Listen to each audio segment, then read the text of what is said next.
Hey you guys, what is up? How's it going? Logical Gaming here, and I know it's been a while, but I'm excited to be back.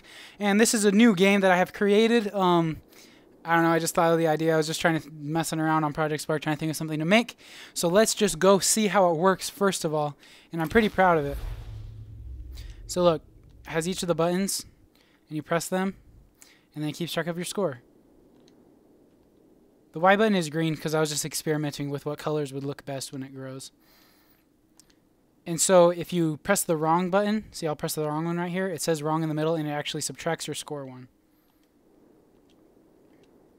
And it continues to get faster until it's totally impossible. We'll just keep going, we'll see how long we can go. Oh man. Okay, another cool thing about it, okay I'm getting all these wrong, is you can switch to keyboard controls. Bam, and just like that, it's keyboard controls. I'm too slow.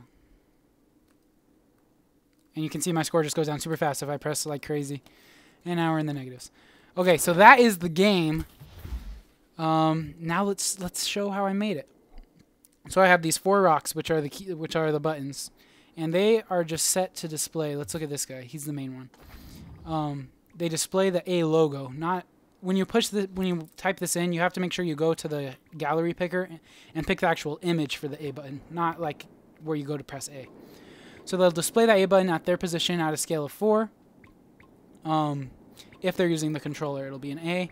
If they're using the mouse and keyboard, it'll be an S. And I have a random number picker in this brain that chooses a random number from 1 through 4. And I think it's way down here. So whatever time I have set, it'll pick the global button equals a random number from 1 to 4. And so this one is the A button, and so it's set to be number 1. So when the button is equal to 1, it'll display the A bigger and with the red color. And then you only have a certain amount of time to press it before you lose your chance. But the other thing that is different about this guy is when I'm using the controller, the Z position is 3, which is lower down. When I'm using the mouse, it's 5. And so that's how the buttons move. As you can see, this right here, this S button, as soon as I start using the controller, it just moves down. You can actually see the rock for a split second moving. Just for a millisecond you can see it moving. You probably can't in the video. Yeah, so there's that. Now this is the main brain, is this logic cube. So every 5 seconds, the button time, which is the amount of time you have to press the button to get a point, it decreases by 0.05. So that's just speeds it up slowly over time. And then I have another timer, which is how long the button is highlighted, because when the random number selector chooses 2 buttons in a row, before I did this, it would just stay at one color the whole time. It would just stay red, and then it would just look confusing. But now it'll actually turn red and then go back to normal for just a split second and then go big again. Because I have this timer, it's only 0.15 less. So for 1/10 of a second, basically, it'll go back to being a regular button before it gets big again. So that's how I've solved that. So this is just one example. When I press Y or W, if the button is equal to 4, which is the button that Y and W correspond to, if it's the 4, then the correct presses increases by 1, and then that's just how I keep track of the score. And if it's not, then the incorrect presses increment by 1. So yes, this is just going to be a quick video. There's not a whole lot to go over with this. The most complicated thing that I had to do is make it so you couldn't press the button twice in a row really quick and get double the points, because I didn't want that to be possible. So I set this Boolean variable.